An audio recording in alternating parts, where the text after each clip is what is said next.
අද අපේ birthday function එක තිබුණා. තේමාව වෙලා තිබුණේ මුහුද පතුල. ඇත්තටම ගොඩක් ලස්සනයි.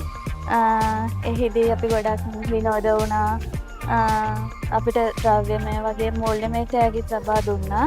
ඇත්තටම මෙහෙම මේ කරන දෙයට ATG මේ ආයතනයට කළමනාකාරීත්වයට ගොඩාක් ස්තුතියි.